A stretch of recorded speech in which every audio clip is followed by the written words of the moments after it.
మేడ్చల్ జిల్లాలో ఆలయ భూముల కబ్జాపై హైడ్రా ఫోకస్ పెట్టింది. జగద్గిరిగుట్టలో హైడ్రా కమిషనర్ రంగనాథ్ పర్యటించారు. కుబ్బల్లాపూర్ రెవెన్యూ అధికారులపై రంగనాథ్ ఆగ్రహం వ్యక్తం చేశారు. ఎన్ని ఫిర్యాదులిచ్చినా పట్టించుకోవట్లేదని స్థానికులు ఫిర్యాదు చేశారు. స్థానిక నేతలపై కేసులు బుక్ చేయాలని పోలీసులను ఆదేశించారు రంగనాథ్.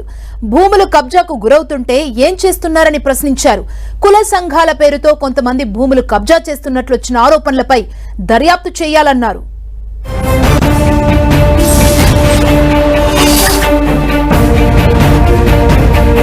ఇదే అంశానికి సంబంధించి మరింత సమాచారం మా ప్రతినిధి రాముడు అందిస్తారు. రాముడు,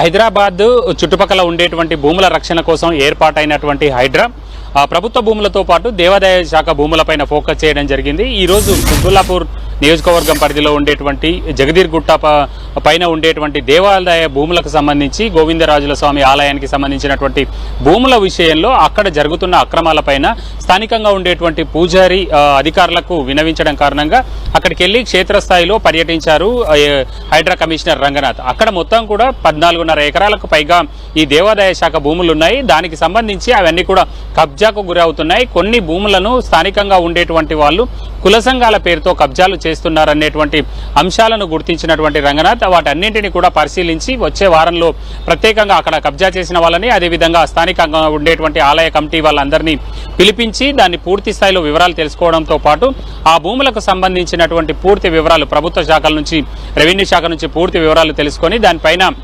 ఎక్కడెక్కడ కబ్జా అయ్యాయి, ఆ కబ్జాలు ఎప్పుడయ్యాయి, అందులో ఏమైనా వ్యాపార కార్యక్రమాలు జరుగుతుంటే వాటన్నింటినీ కూడా తొలగించేటువంటి ప్రయత్నం చేస్తామని చెప్పారు. దాంతోపాటు ఇప్పటికే పలు సందర్భాల్లో ఆయా విభాగాలకు ఫిర్యాదు చేసినా ఎవరు పట్టించుకోకపోవడంపై కూడా హైడ్రా కమిషనర్ రంగనాథ్ ఆగ్రహం వ్యక్తం చేశారు. దీనికి సంబంధించి అధికారుల యొక్క లోపాలను గుర్తిస్తే మాత్రం ఆ అధికారుల యొక్క చర్యలు అంటే సక్రమంగా ఉండకపోతే మాత్రం దానిపైన కూడా వాళ్ళపైన ప్రభుత్వానికి మేము రాస్తామని చెప్పారు.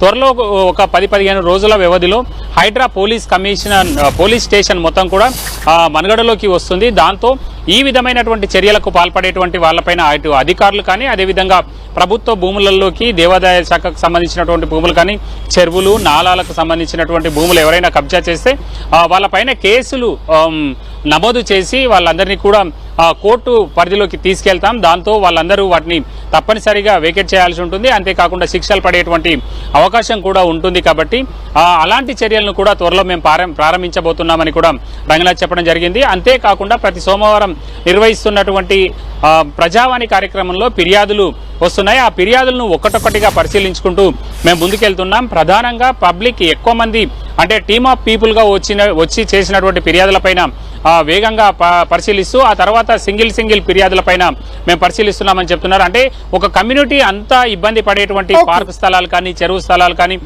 కబ్జాలకు గురైనప్పుడు వాటిపైన తాము ఎక్కువగా ఫోకస్ చేస్తున్నామని చెప్తున్నారు. ఈ రోజుకు సంబంధించి దేవాదాయ శాఖకు సంబంధించినటువంటి దేవాలయానికి సంబంధించినటువంటి 14 ఎకరాల భూమిపైన ఫోకస్ చేయడంతో పాటు పక్కనే ఉండేటువంటి పర్కి చెరువు కబ్జాలను కూడా పరిశీలించడం జరిగింది. థాంక్యూ రాముడు.